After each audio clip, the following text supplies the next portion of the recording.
Welcome to Sincere Practice. My name's Helen Bass, and today we're talking about polyvagal theory and culturally specific communities of care. Today we actually have Gina Kiem and Dr. Neela Fur.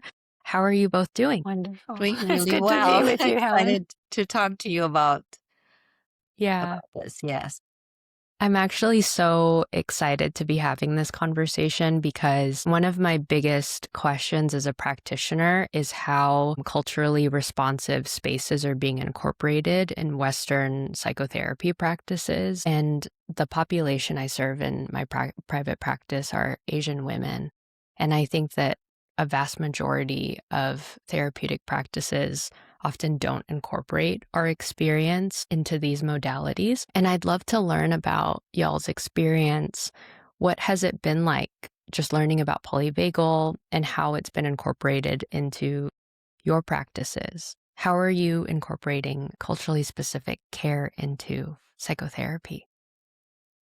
Helen, this is a question that I have been exploring all of my life. In my academic career, I've focused extensively on how to be more culturally competent and worked on developing multicultural competencies. Polyvagal theory, however, has changed some of my thinking, even some of my own work that I have done, because I really believe polyvagal theory has given us language that goes beyond just addressing our attitudes, our knowledge base, and our skill base, which is often defined in terms of how we can be culturally competent. Polyvagal theory helps us to go underneath the skin, so to speak, in our bodies and speak to our nervous systems. And once we address the nervous system and how the nervous system responds to safety and threat and connection, that changes our focus. It changes the way that we connect. It changes how we address the issues that client come in with.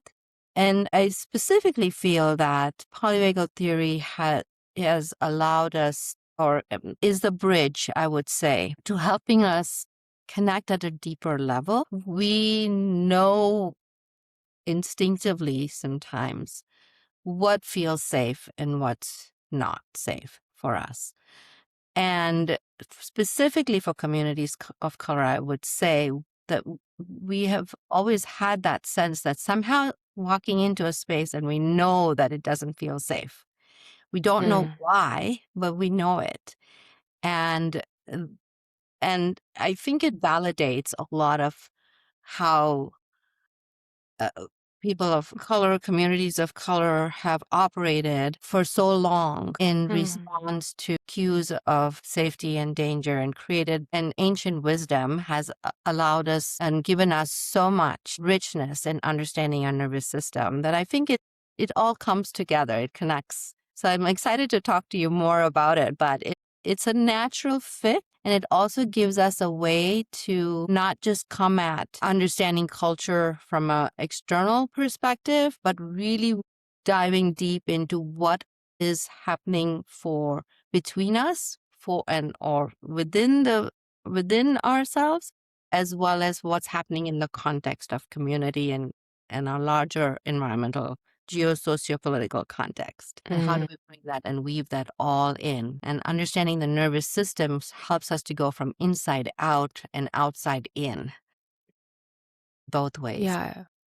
I've never heard it in that way. I think when I interviewed Gina about a month ago, Gina did tell me that the one line that stuck out for me is it's innate in all of us. It's the foundation by which everything else is built. And I never heard it spoken in that way, that it's an inside out process, that rather than speaking to clients about their own racialized experience, helping them discover for themselves what the truth is, which is the basics of what we learn in graduate school as therapists, help them find the answer to that rather than fixing it for them, right? So what about for you, Gina? Yeah, thank you, Neela Fur. I'm just going to give you a really, in terms of context, how PVT has informed my life. And it's a very recent context, but it made sense to me, and I hope it makes sense to those who are watching and those who are listening. So I have, as you know, from the last month, I think we talked about my 2026 theme is play. So I wanted to find opportunities where I could co-regulate, and co-regulating mean I can get together with other individuals and communities and feel that sense of connection, that bond, however that manifests or looks like for me. And so I decided to join a choir. It's a rock choir here, along with the acting. And I thought that would be a wonderful bridge. But when I looked at the choir, the group, I was kind of spanning the individuals in the group in the choir. I could not find anyone who looked like me. Everyone were in white bodies. Anyone who was speaking was in a white body. And that was what we call in polyvagal theory, a cue of danger. Like, I didn't feel like, where was I going to fit in this choir? And it's something that I've done historically since I was little. So polyvagal theory for me helped for me to identify that, something in my nervous system is saying, this doesn't feel good, or this doesn't feel safe. And so for me to recognize that, so to take something that is very theoretical to something useful and applicable to my nervous system, I began to think, why? Right? And so when I begin to look at those historical influences of feeling not safe, then I speak to other people in Asian bodies or Black bodies or Indigenous bodies where it becomes a felt sense in the body that we don't feel safe. Why does our nervous system picking this information out? And it doesn't necessarily mean I'm not safe in this choir. They're all great people. But through reflection, right, and through discernment and asking these questions, that's when we begin to see how the importance of understanding of polyvagal theory becomes essential, noticing what nervous system am I in when I'm detecting a cue of threat or a feeling of unsafety or unwelcoming. And so when we look at the sort of broader principles of polyvagal theory, one is neuroception, which is the nervous system's way of leaning into picking up what are the cues of safety, or what are the cues of welcome here in this context, or what are the cues of danger. That's one principle that we can look at. And this can be for all nervous systems, right? And then so neuroception is a principle in polyvagal theory. The second principle is what we call a hierarchy. And we know that from our biology of what are the states that emerge in a certain context, in a certain situation. Am I feeling connected? In this forum, I feel connected with both of you. There's a safety in the way that you speak to us, Helen. There's a co-regulating piece, a connection piece when I see Neela Fur, and, because we've been working together. So there's safety created already. That third. And if I was to feel a little bit sympathetic, I would probably say just coming on. I didn't know what the questions were, and I'm excited. And it's a good sympathetic, regulated experience. So, and then the dorsal, which is what we call this dysregulated, kind of disconnected, we can go to those places as well. So I'm just giving you sort of an overview of sort of the second principle, or, a principle of the polyvagal theory. And then what we're doing now is co-regulating. We're taking the time to connect heart to heart and face to heart, and just with our whole bodies, and what that feels like to be in connection with each other. So the polyvagal theory has helped me personally, and we hope for all of humanity, to find ways where we have naturally embodied that sense of connection with each other. So, and with communities of color, there's a completely different dynamic. As you know, even as your heads were shaking, that we get it from the sense within the body. That to me is the determinant of, do I feel safe? So that choir example was just one single example of an experience of why I think understanding the nervous system is paramount to getting through the doorway of like, there's something going on here. Let me listen. Yeah. I hope that. It's very helpful. So the three basic principles are neuroception, co-regulation, and sympathetic. No, the hierarchy. The hierarchy. The way, okay. the states in which we move throughout our day in our nervous system. Yeah. Hierarchy and co-regulation. Okay. I'll ask specific questions about that later, but I'm actually curious about your life, Neela Fur, about how you got into this work. And I'd love to learn more about why culturally specific care has been the guiding question in your entire career. I know that for folks that have listened to Gina's episode, like Indonesian background, like going to Canada, but I'd love to know more about your background, Neela Fur, of where you've come from and your story. Absolutely. So I am from India, from the subcontinent of India originally. I was born in the Middle East, so my early childhood years were in the Middle East. And having been exposed to that, actually, I was in Yemen, right? And so, but then I also was put in boarding school from third grade to sixth grade in India because of educational uh, just the education wasn't as good where we were growing up. And so I happened to be raised by British nuns. And so my Mhm. background has been so varied that I've always had to move in and out of a lot of cultures. And I would say that this is something very familiar I'll speak specifically for people in India, for instance, because we have so many religions, so many cultures, so many languages that we're constantly moving in and out of different worldviews, different ways of communicating. So that was just sort of a natural for me, right? Of understanding things from a cultural context. When I came to the United States 42 years ago now, I was specifically interested, of course, as I was pursuing higher education and studies in counseling and learning about mental health, is exactly how are all of these theories and approaches that we're learning fit in my experience? How does this work with people from where I'm from, right? And I often questioned and um, did not get a good response because I was sometimes a lone voice. I was the lone person of color in the classroom, but I persisted and continued to pursue this in my academic career simply because I felt that, well, and we all know that a lot of the theories are very Eurocentric in nature. And some of the ways that we learn to connect with people really does not fit it did not fit my experience. It just did not seem to make sense. So my life quest has been to really question and challenge and pursue different modalities or different ways. And through the years now, I'm almost sort of facing sort of the tail end of my career and still deciding what I want to do next.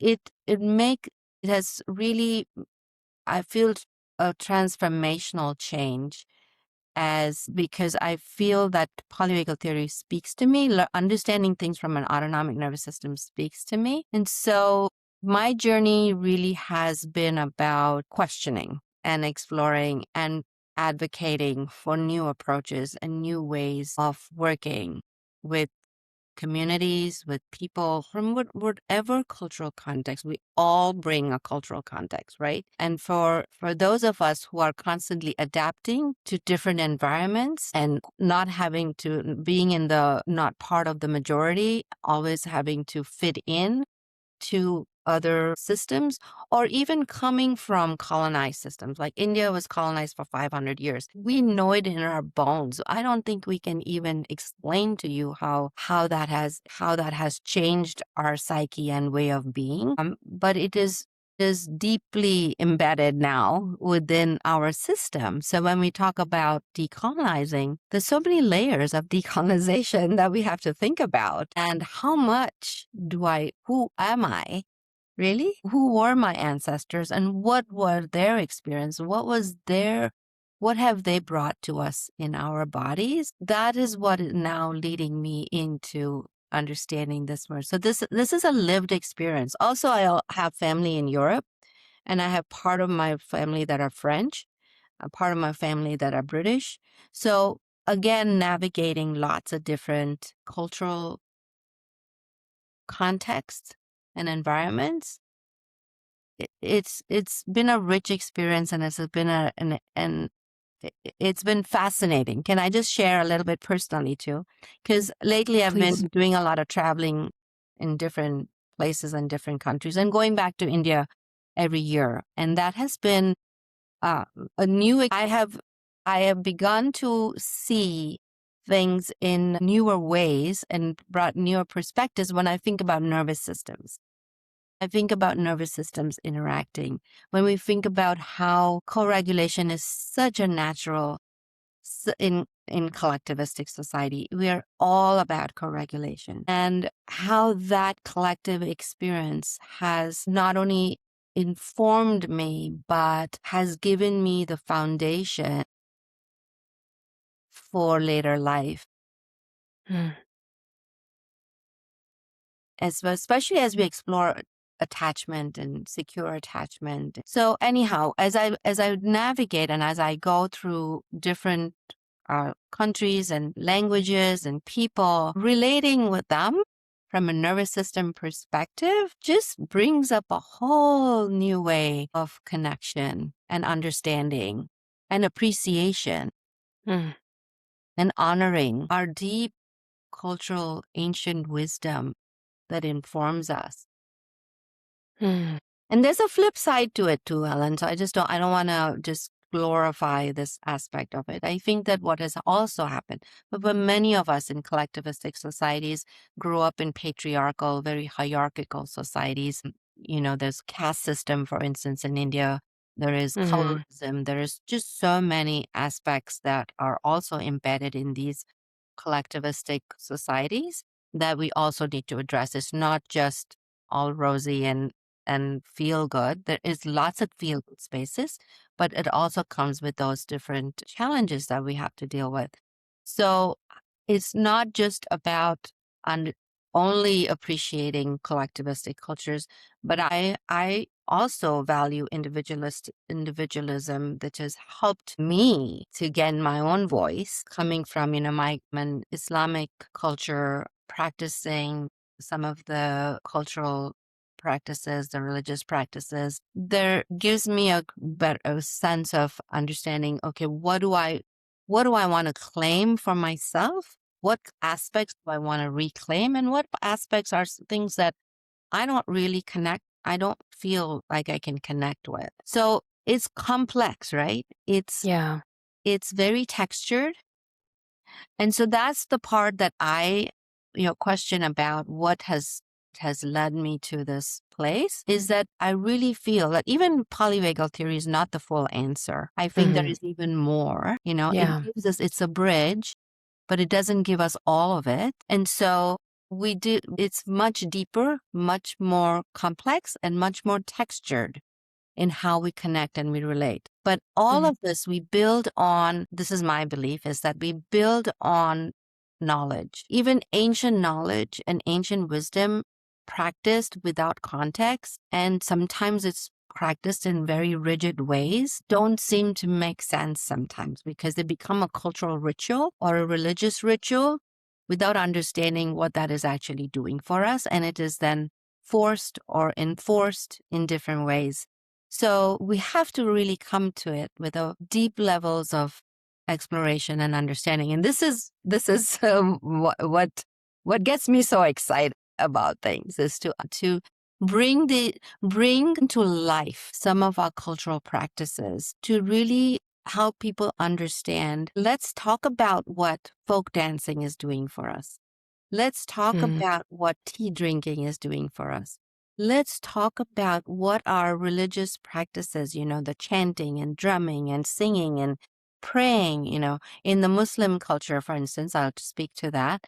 We pray together, and it's rhythmic, it's movement, and we all follow the same movement at the same time. It's synchronized. And it's collectively done. There is something about that that Mm-hmm. is very calming to the nervous system. We don't name it that way. We know it feels good, but what exactly is it doing for us? We don't really tune into that. So Mm. how can we then take cultural practices that are already in place and tune into what that is doing for us inside of us, and also what resonates with us. What practices resonate with me and what practices don't resonate with me, and how can I make more meaning and make sense out of it. I'm very excited. I love doing this. I'm going out into communities now to talk about this That's great. and to just make it very practical and make it come alive for people, and that we're already doing this. Our our family gatherings, right? That we have, the food that we cook, the love that goes into cooking and sharing, all of that is regulatory practices. Okay, I know I'm going into more questions that you have perhaps have for us, but I know Yeah. Gina has a lot to say about this as well. Yeah. Gina, do you want to say anything before I go? I have so many notes and questions. Oh, I wanna oh, have you respond before I go oh, into a I tangential loop. thank you. I don't feel I have a response. I've just been really sort of ignited by Neela Fur's passion. And I know how Me deep too. this work is for you, Neela Fur, and how embodied and lived it is. As we connect and reconnect and co regulate together, I see just that light. It comes through you, it comes through your body. So giving ourselves that experience to come home.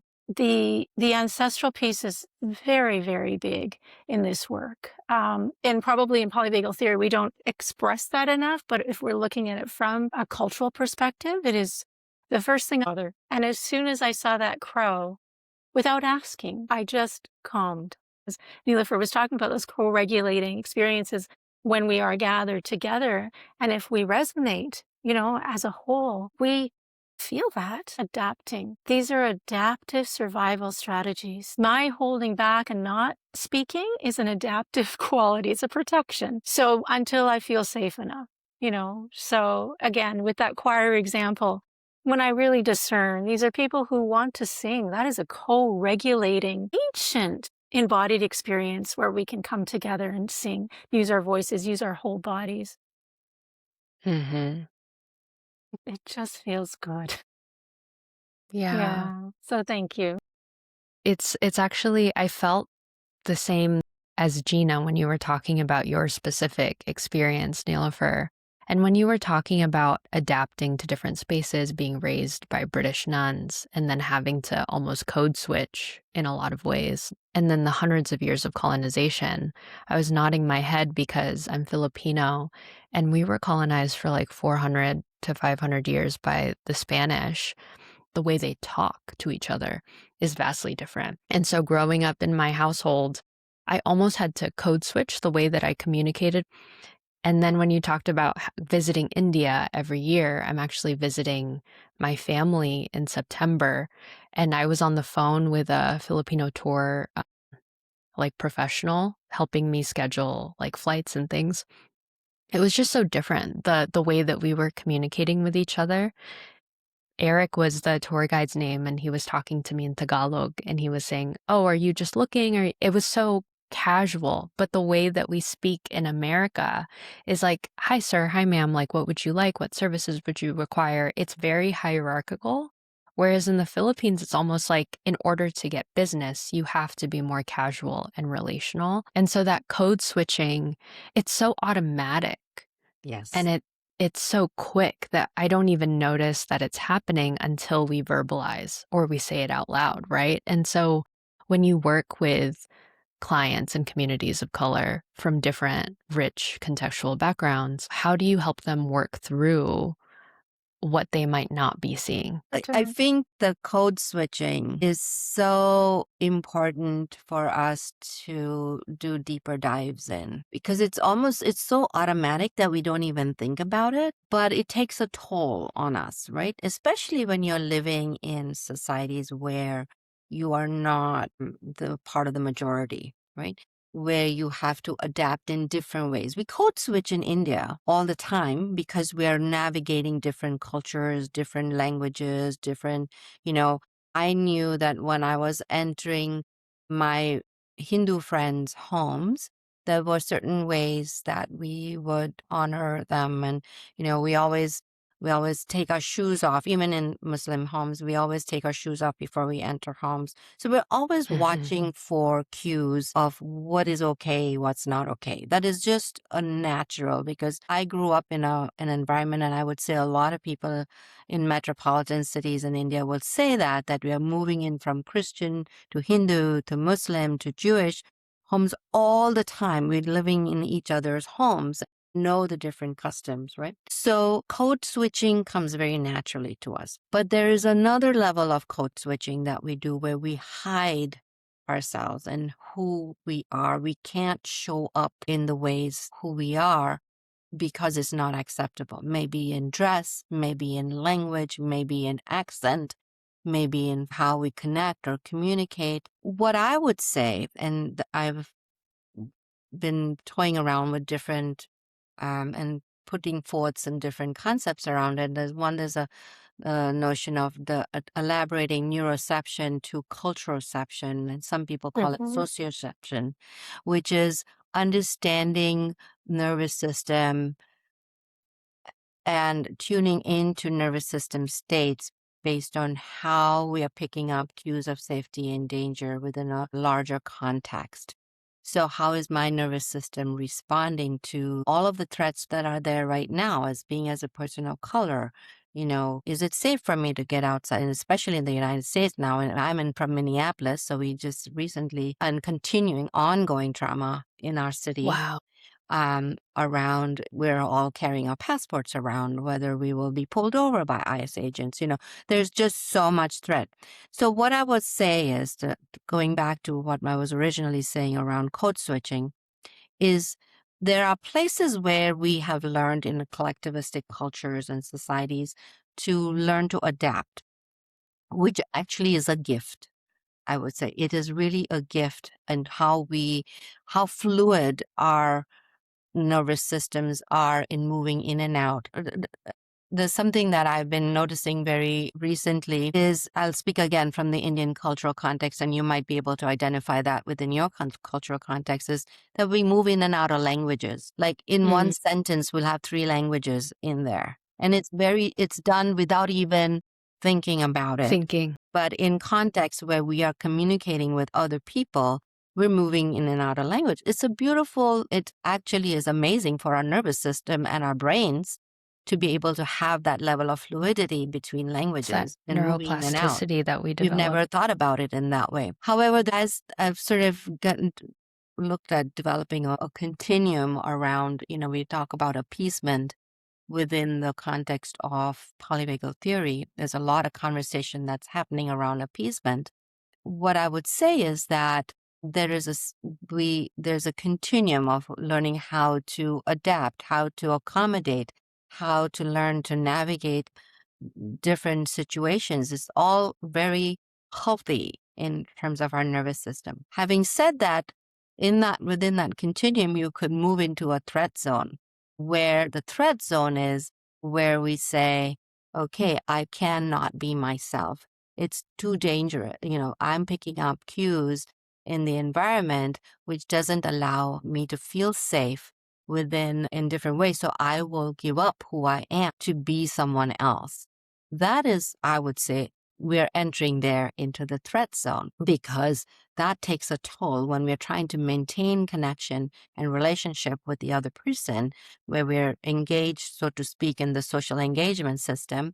However, our nervous system is saying, it's sort of in the mobilized state, the sympathetic nervous system states, or the more sort of shut down, run away, I want to disappear state, right? So you want to numb out.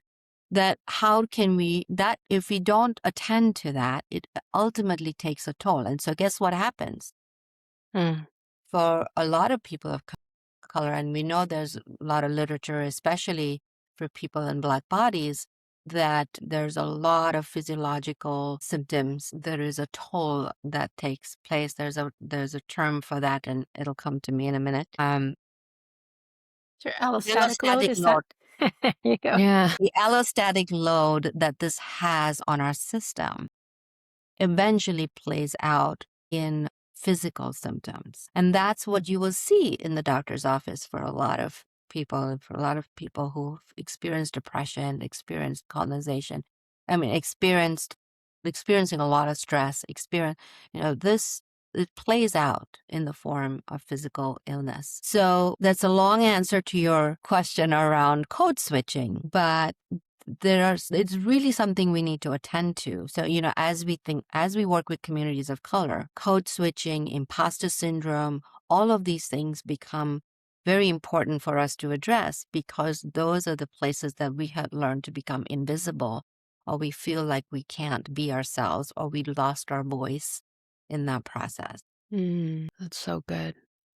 I actually haven't heard of that term, or maybe it escaped me when I was learning about nervous system theory, but allostatic load is like, I kind of had a light switch turn on in my head of, wow, so all of the code switching and microaggressions that a person of color experiences in their day-to-day life can result in illness and depression and mental health deficiency, cognition. That's wild to think about. That like every experience that we have can result in that, even geography, especially with what's happening in ICE right now. I was living at Echo Park at the time, which is like right next to Dodgers Stadium in Los Angeles. And there were people getting taken by ICE left and right. And what's crazy is, even though I am an American citizen, I was constantly afraid of leaving my apartment. That chronic fear of what's happening right now in our country. Yeah, I like to use myself as a guinea pig, because obviously I can't speak for everyone that's listening to this podcast, but it's so wild that we're putting language to the geopolitical system in an individualized context, right? And Gina, I'm curious, as an Asian Canadian, how you feel about what Neela Fur just said about the allostatic load, about your choir experience, etc. Yeah. Well, as you know, I immigrated from Indonesia. I was born in Indonesia, and then I immigrated when I was a year old. So I've lived in Canada now. I'm going to give my age, but I've lived here now almost 58 years. And You look good so I, for people that are listening. but I think about 58 years and I'm having this conversation, I'm having this conversation about systemic issues, such as racism or discrimination, and not feeling like I can feel like a majority of the culture, even though globally we are the majority in a lot of ways, right? Culturally and ethnically. The word as Neela Fur was talking about, allostatic load, code switching, which are really, really important markers to identify as in the context of how we feel day to day. Like, so when you're talking about individually, how is it that we can have this conversation communally, right? And there's a healing in that. There's a healing in that finally I can be with a group, 3 women who are actually people of color, who actually understand my experience, even though we have very different lived contexts, unique experiences of when we came to this country. And we know that immigration really does take a toll, right? And when we talk about systems, I'm talking, I come from the framework of like ancestral systems, right? So my mother's nervous system, my father's nervous system coming into this country impacted my nervous system. Automatically, I mirrored whatever anxiety they might have had, whatever protective ways they showed up or adapted in the context of coming as a new immigrant. And that America, the United States and Canada are both countries where there was a lot of immigration. So we're feeling that. And I've had the luxury of living in the United States for almost 8 years. So I feel what you feel, I understand that I'm meeting a system that has a lot of polarities. And I think this is really where I really felt the polarities of, let's say, Black and white, or, Republican, Democrat. That was really overt. And so I had to come into my own field of experience of what does it feel like to be Canadian in America? And it feels different. Let me tell you, like there is a completely different, well, I'm from Canada. Oh, we like Canadians, or, like, I know that seems so funny to say, or on the flip side, I was in the airport And a gentleman saw my passport and said, "You're from Canada. You better be careful. Don't show your passport." That was during the time of COVID. That was very interesting. So all of those Interesting. places I have to kind of my body will tense, right? I'll notice, oh, Yeah. what does that mean? So it's so subtle. All of these, as Neela Fur was saying, that code switching is you're constantly adapting. Right. You could be in an airport, you can be in a grocery store, you're constantly, you're All the neurocepting, time. right? You're looking, and Yeah. that is the load that's that allostatic load that you don't even realize you're taking on. Hmm. Some are very overt, some are very clear, you know, but other times it can be uh, very unconscious, right? Because it's what we've built into our system. So I don't know if I've answered that question, but I'm just trying to give you some sort of examples of Yeah. what we do day to day. Yeah. I'm smiling because when I was in grad school, this was pre-COVID, and then I graduated at the start of COVID. A lot of my professors told me, Helen, you should show up as a blank slate. You should be blank, right? Have you heard this? Of Neela No. for course. smiling, but is In that what way? It's in amazing how psychoanalysis has influenced us in so many ways and for showing up as blank slates. Yeah. yes. It's So the worst. Let me just say this, that it's a cue of threat and danger when you don't have any expression on your face or you Yes. coming out because we're not unbiased. We are all biased in some ways. mhm, And to pretend that we don't have that and that we can be neutral is simply an injustice in our field. I agree. Because as we were talking here, the line that you said, Neelifer, is, "Am I allowed to be myself?"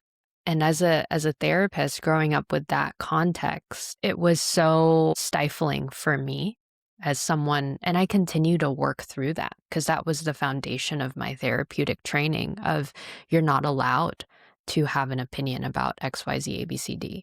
But as a person of color and as someone who grew up in the church and someone who's also had to navigate immigration and the education system and felt like the only brown kid in the room. I went to an all white college. Of course, I have an opinion on these things. And of course, I specialize in the cultural specificity that I do because of the experience that I've had, right? As therapists, as Asian women with completely different cultural experiences, as you've had to navigate culturally white systems, and therapy is built on a predominantly Western system, how do you do that in your own specific practices? Neelifer, just so you know, I'm new to private practice. So Gina knows this, but this is my second month in private practice. And what's refreshing about this experience is before you came on, I was telling Gina about how I feel so threatened by all of these new experiences of who do I have to be? I'm using quotation marks for people that are listening on audio. Who do I have to be? How do I market? How do I get business? How do I do this? What's acceptable? What's not acceptable? All of these questions are just ringing in my head. And as you were both speaking about your experiences, I immediately felt a safety in my body, right? And so, as two women navigating private practice, navigating education, how do you bring your entire authentic self into the room? What practices help? What do you do? Well, I think that it's not, so it's everything, right? How we bring ourselves is, what does my website look like? What does my greeting look like? How do people Yeah. experience me, even in my little bio on psychology today? How am I showing up? And what is it that I am claiming that I am doing in my practice, right? So, I think it is important. Then this is where some of the literature that is coming out around liberation psychology and decolonizing psychology is so important, because we're really beginning to question those foundations of the ways that we have learned how to be in relationship with clients. As you said, Ellen, coming in as a blank slate. That is so not okay, anymore. I mean, to think, and it goes deep because it is built into ethics, it's built into theories, it's built into so many different ways of us doing that. We're somehow, we need to, and interestingly, it's couched in the context of, oh, that's to create safety, right? That we be open and be open-minded to what's coming in. Well, of course. However, what we are needing to be open to is open to our nervous systems, open to other people's nervous systems, open to what's the larger layers of nervous system, the collective nervous system around us, right? So I would say that in how I bring it into my practice, I really I think it's how I show up in saying, this is who I am, this is how I incorporate things. And it speaks to people's experience because knowing that, and I do a lot of self-disclosure about myself. I let people know sometimes if I'm going on vacation, where I'm going on vacation, or if I'm going to visit family, if I'm going to go see my granddaughter. I do a lot of sharing about myself.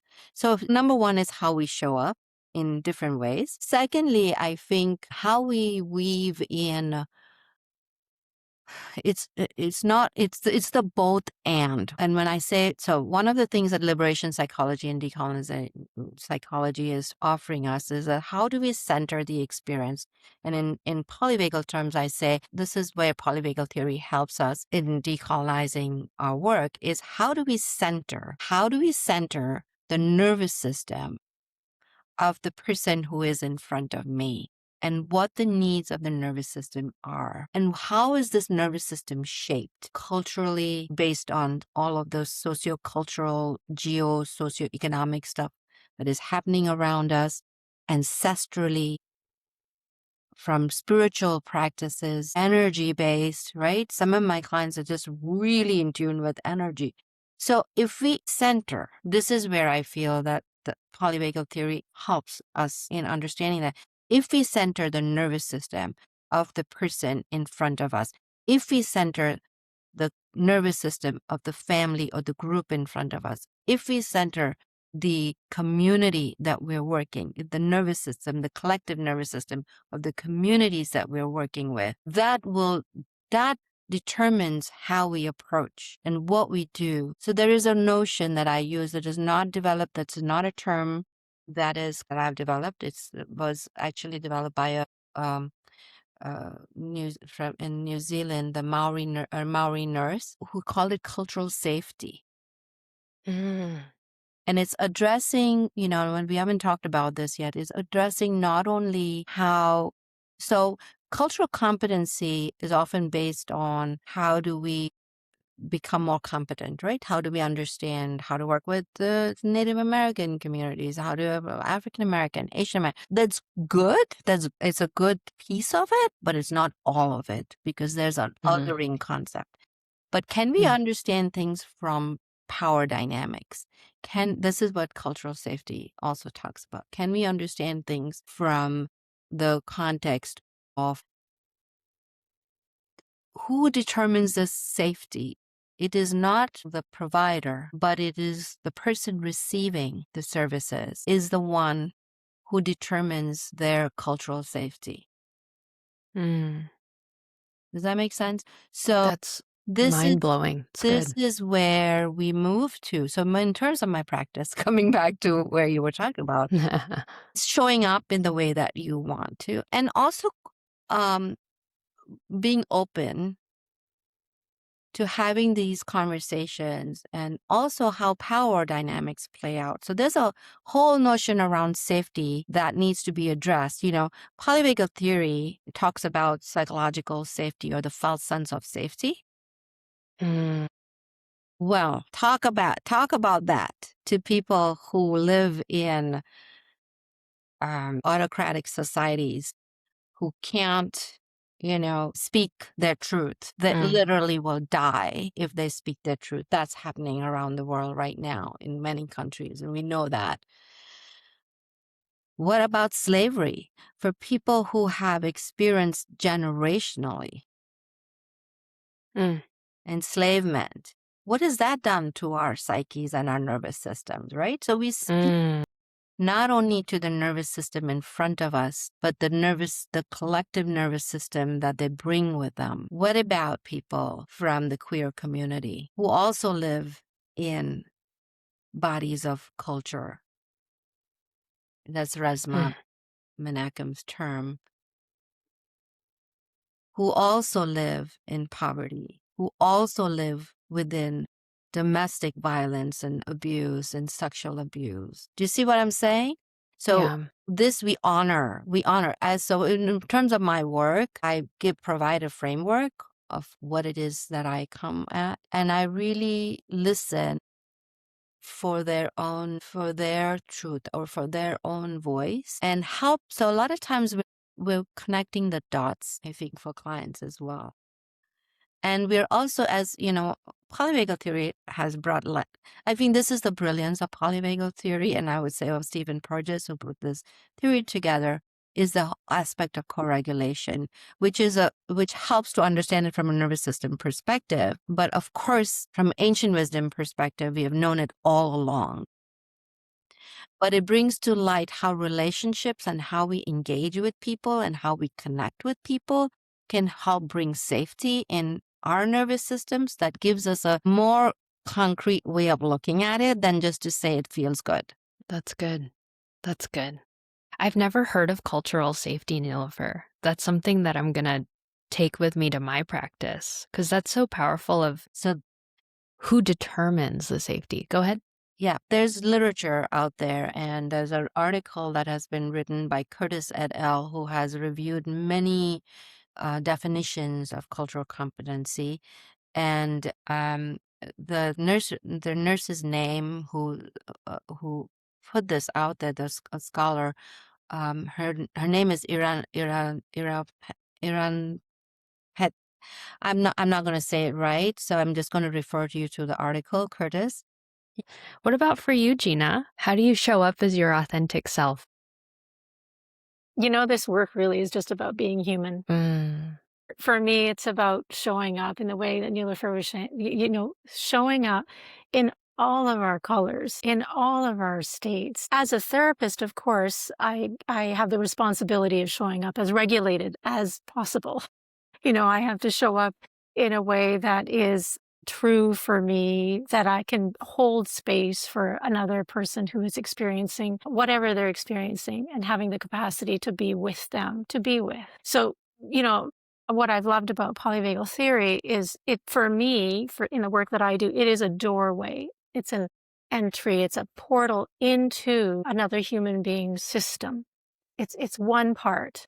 It's not the only part, because there are stories in that nervous system that we are connecting to. And as communities of color, as a body of culture, as Resmaa Menakem has said, that Neela Fur was commenting on, those, colonization, marginalization, genocide, enslavement, all of those brutalities are in those nervous systems that we speak of. And so if I can start with bringing a client into just what's going on in your nervous system, why are you feeling so agitated today?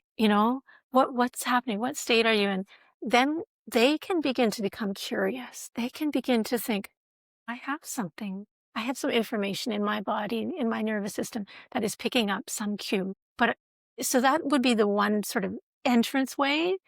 And then I would, as you know, I've talked about it before, use the realization process to sort of awaken spiritually and psychologically, feel embodied and safe. And there's an awakening there that when you feel like you're inside of your own body, you have agency. That's the reclamation part. I have agency. I have sovereignty over what's happening in my body. And this is the part where you can take that individual and still not feel disconnected. So you're inside of your body. You can do the work, have some distance and understanding, and not feel disconnected from those around you. And then, all of those pieces that we've talked about in terms of, our own personal wholeness and the collective wholeness, I use family constellations work. I use systemic work. And that's the piece where we're looking at, this is the intergenerational pieces. So then we can look at the ancestral pieces of healing. and all the places that we've maybe become entangled with the loyalties of being in love with our family systems, for example, or any system. And that way it allows me to say, there's something that is your nervous system is telling you this information. You're able to kind of sit in your body and hold this. But what are the other pieces that are happening? What were the other nervous systems that you might be picking up on? And I think that's where that spiritual component comes in. So if you're working with me, we're looking at all of the pieces of your wholeness. So you come in as a whole being when you walk into my practice, and then we start to kind of tease out all the different, constrictions, the tensions that are held in the body, and with enough, I love that cultural safety. And as neuro, I really want to acknowledge Neela Fur for really coining that term, culturalception. Mm. It's such a beautiful way of looking for those signs of cues of safety, even in a culture, even though we're part of and we belong a part of a culture. Sometimes we may not always feel safe, Correct. right? Even in our own Asian culture, in my own Asian culture. Um, Mhm. so that's really sort of it's a beautiful way of just weaving in to feel human. It's part of our experience to walk in this planet in this world. And I just wanted to add that piece because Nilufer has added so many beautiful examples and ways of being in the world and working with our clients. Yeah. That's so good. I finally understand what you meant in the beginning of the episode, Neelifer, where you said um, it's an inside out process. And this is my second time saying this, granted, but I'm understanding it now in a deeper context because once we understand the body, and you can correct me if I'm wrong once I finish what I say, but once we understand what's happening in the body, we understand the nuance. It's not just black and white. Collective is better than individual, or individual is better than collective. There's culturally specific, individually specific experiences that we've gone through that we could have denied and compromised for what you call I think earlier you said for appeasement, right? And so all of those things result in our own context as the individual. And once we understand that, we can create culturalception in the way that we understand people, clients. Yeah. So I'm going to build on that, the term I used earlier in the both and perspective, Mm-hmm. which is, I think that is some of the contributions of liberation psychology, is that how do we look at things as both and? So what I would say, just to add to that, is that yes, it is inside out, but it's also outside in. So Mm-hmm. it's both, because we're looking at not only how the nervous system is experiencing things and what is happening, but we're looking at the context. Because one of the things, Deb Dana, who's done a tremendous amount of work with Stephen Porges, is in translating that for clinicians, the polyvagal theory for clinicians. And she talks about context being one of the elements that is very important. And I really build on that quite a bit when I talk about my cultural reception, is that it's all contextual and it's nuanced. And we're often holding 2 or 3 or 4 or more emotions at the same time. And we're often holding 2 or 3 or 4 or 5 different spaces at the same time, especially for people who experience the many levels and layers of um, that power dynamics. Mm-hmm. And so it's the both Yeah. and space. And how do we attend to both? So it's not, yes, it's how my body experiences. Now, one of the things that I also want to add, that I know for both Gina and I, we work with trauma, and, in terms of looking at complex trauma, people want to escape their bodies. They don't want to be in their bodies, right? So being in your body or being who you are is a threat, internal threat that people experience. And so that's again where understanding nervous system states helps us, because if we want to think about the core of polyvagal theory is our nervous system works in service of our survival. Right? I'll repeat that. our nervous system works in service of our survival. So it will do what it needs to do to survive, even before we have conscious awareness of what it is that we are experiencing. Our body feels it first, below our level of consciousness. That's important to understand because those cues of safety and danger that our neuroception or culturoception, socioception, bioception, call all the ceptions that we can think about is already picked up, and our nervous system moves into like, is this a safety? Is this safe? Is this not? Is this danger? And sometimes we're in multiple states at the same time. I wanna mobilize and run, and I wanna shut down and disappear or numb myself at the same time. And I need to engage with this person. So we're in multiple states at the same time, right? So it's a both and. How do we address both and? And that's, I think, when we talk about understanding ourselves, sometimes people may not be able to go to their bodies.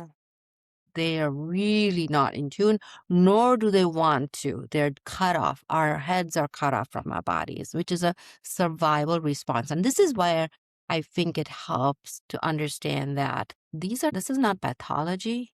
There's nothing wrong with you. Trauma isn't that there's something wrong with you. It is what happened to you, right? And so Right.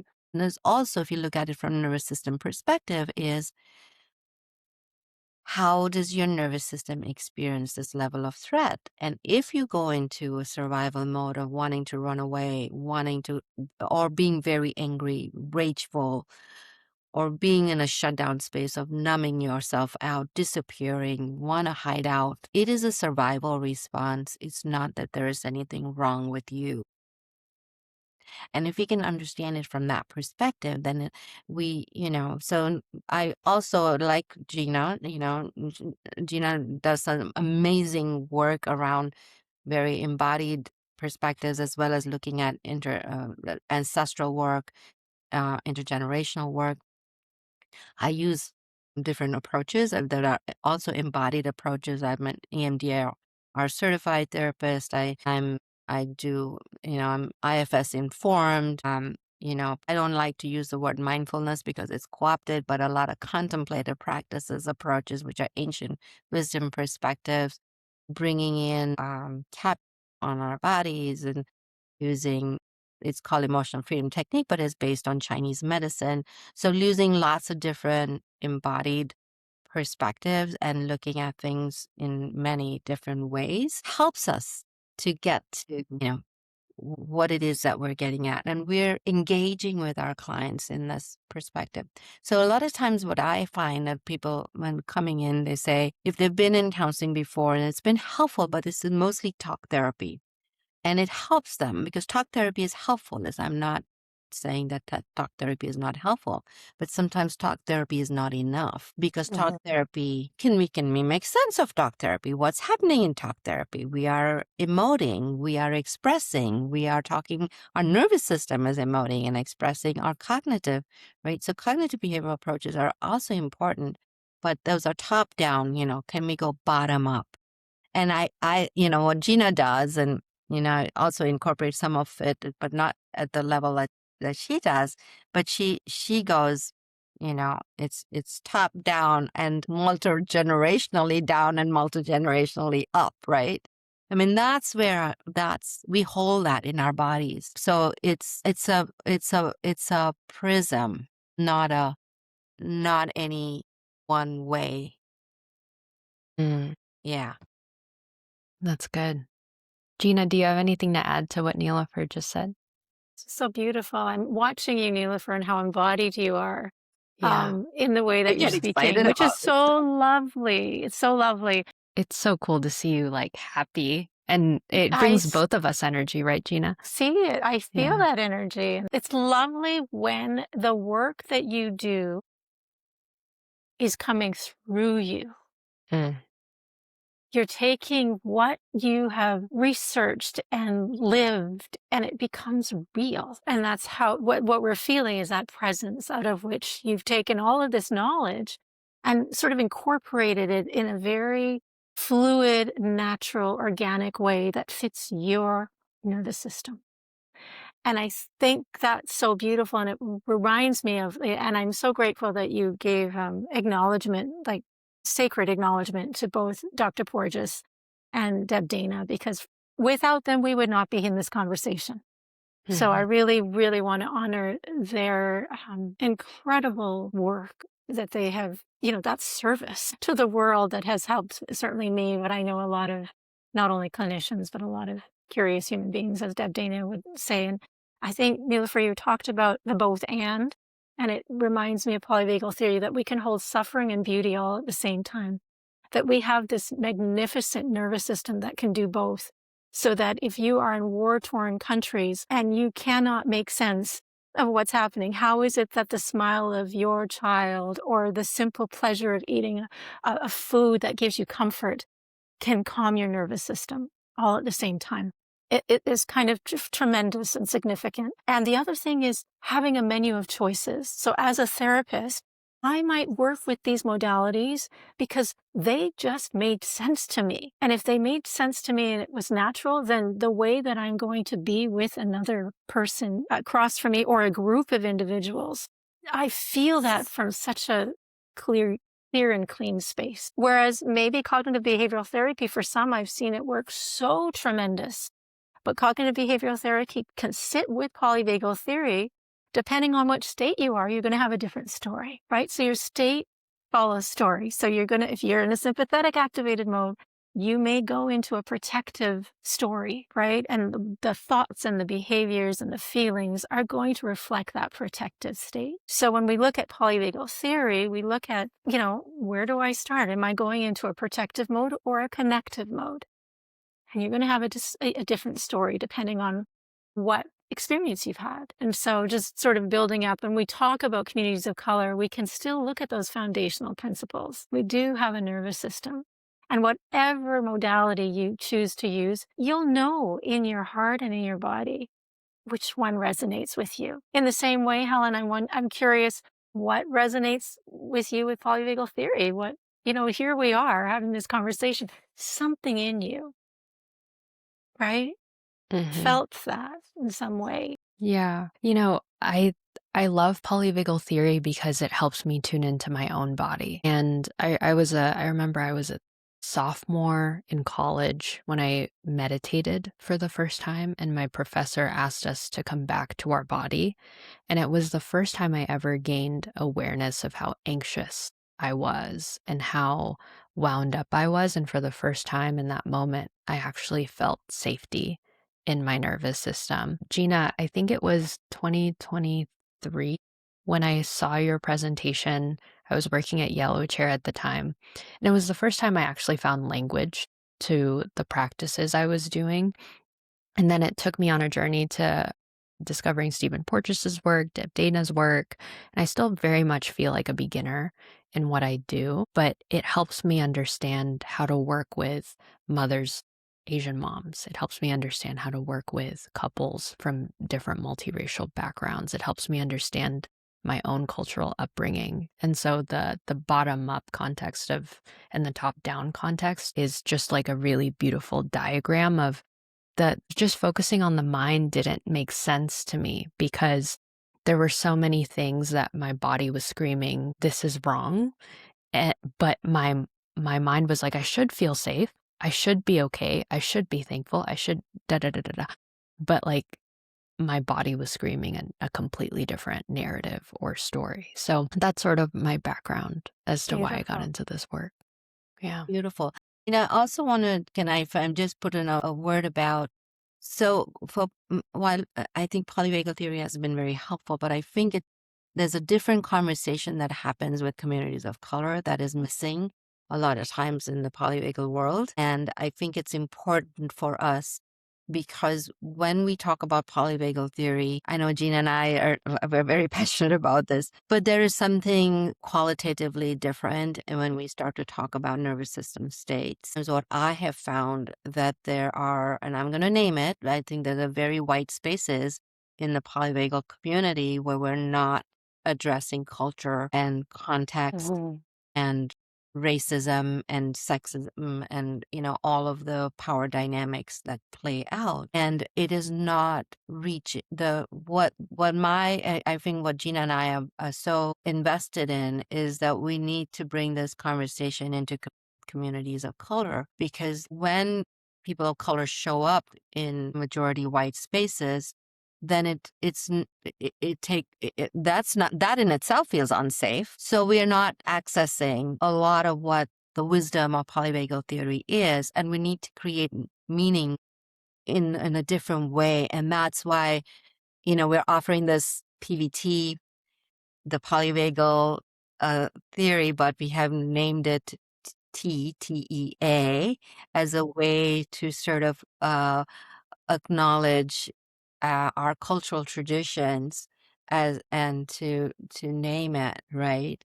And so one of the concepts that if you want to talk a little bit about what can we do Please. about this? What do Yes, we do please. about this? Understanding our nervous system. Yes, we've understood our nervous system. How can we now notice it, name it, and nurture? And this is the work of Deb Dana as well, when she talks about notice, name, and nurture, And normalize. and normalize, right? Yes. Yeah. Notice, name, nurture, normalize.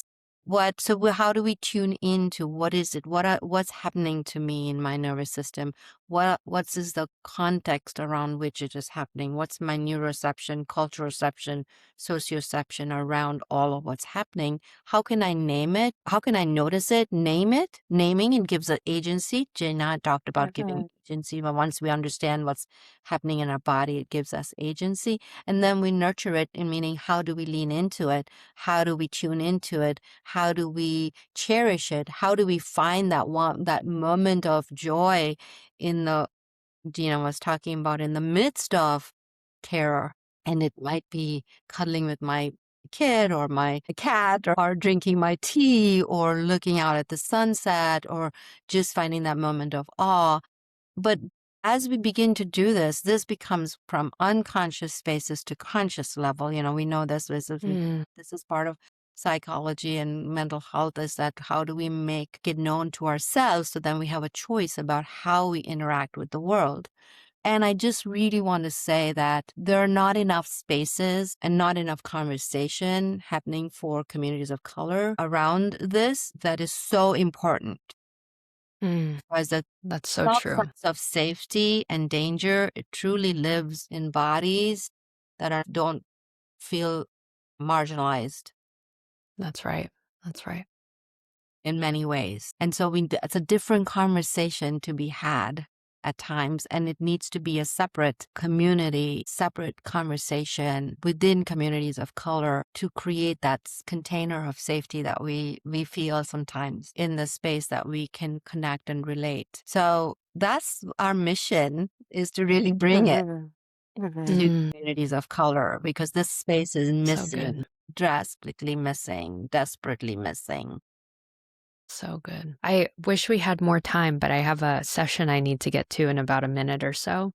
But I actually think we need a part 2. I don't know if you think that, I but love that. in terms of what do we do about it, I think we left the conversation a little bit not serviced to the so what element. So I'd love to do a part 2 of that. But I just want to pose a level of gratitude if anyone's listening to this and has any questions about how they can grow as a community, as people of color. Please join PVT. I'll put the link in the bio. And I think I'm going to join. I told Gina I was going to join in an email, Neela Fur, so we'll see each other again. But thank you so much, Thank Neela you, Fur and Helen. Gina. This was so fun.